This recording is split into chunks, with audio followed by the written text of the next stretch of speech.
In the bustling streets of New York City, where skyscrapers pierce the sky and the sounds of life echo from every corner, a 20-year-old Mexican-American black young man, Carlos, gazes out of his new apartment window. Having recently moved from Los Angeles to New York to pursue his education and chase the American dream, Carlos is struck by the city's vibrant diversity. People of different languages, cultures, and colors fill the streets. A tapestry of humanity, unlike anything he's seen before. Carlos starts working as a barista at a local coffee shop, where he meets hundreds of people daily. One day, he encounters a customer named James, an African-American man with a constant smile and a knack for jokes. As James orders his coffee, he says, "Man, this coffee's got to be as good as that grin of yours."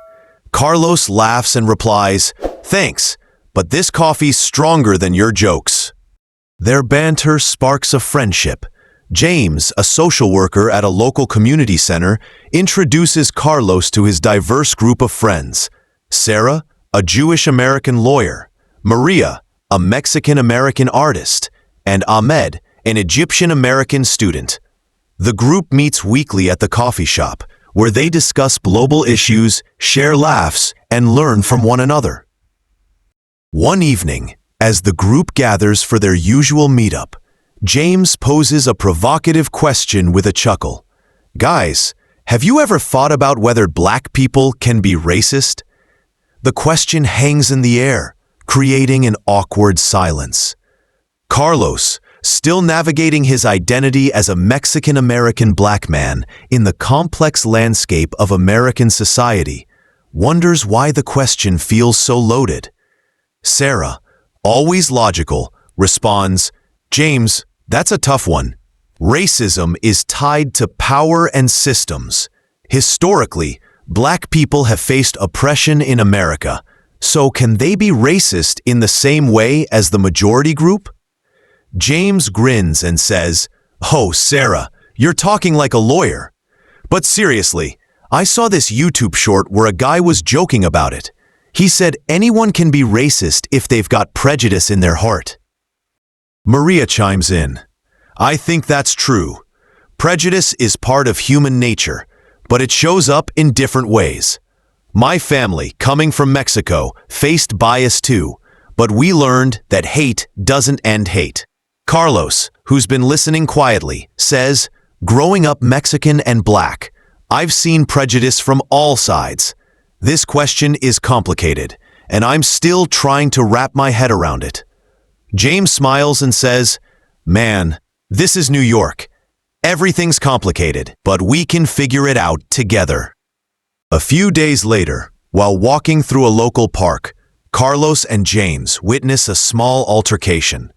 A white shopkeeper is yelling at a black teenager, accusing him of stealing. The teen insists he's done nothing wrong. James steps in, trying to de-escalate. "Sir, are you sure you saw him steal? He's saying he didn't do anything." The shopkeeper snaps, "I know what people like him do." The comment stings both James and Carlos. Carlos, no stranger to stereotypes due to his mixed heritage, steps forward and says, "We're all human. If there's no proof, why accuse him?" The shopkeeper, embarrassed, eventually apologizes. James and Carlos comfort the shaken teen. The incident leaves Carlos deep in thought, reflecting on how a simple misunderstanding can escalate into racial bias. James invites Carlos to an event at the community center, where people from different races and cultures gather to share their stories. The theme is, "We are one." Carlos, still learning about America's racial dynamics, is deeply moved by the event. An elderly African-American woman shares her experiences in the civil rights movement of the 1960s. A Hispanic teenager talks about struggling with identity. A white man admits to his past unconscious biases and his efforts to become a better person. Carlos gets a chance to share his story. He talks about the challenges of being Mexican and black, constantly navigating dual identities. People ask me what I am, like I have to pick one thing. But I've learned that love and understanding can break down those barriers. The crowd applauds, and James says, "See, Carlos? This is the real American dream. We're all different, but together, we can build a better future." As time passes, Carlos becomes more integrated into New York's vibrant community. He joins James, Sarah, Maria, and Ahmed in launching a local project to foster dialogue between communities. They organize workshops in schools and community centers, teaching about racial bias, cultural diversity, and mutual respect. During one workshop prep, James teases, "Carlos, if someone asks if black people can be racist, what's your answer now?" Carlos laughs and says, "I'd say racism doesn't see color. It's about the heart and mind. If we listen and understand each other, no one has to be racist." James nods. "Exactly. And this coffee better be strong enough to keep our minds sharp." The story ends with Carlos and his friends greeting a new morning in New York streets.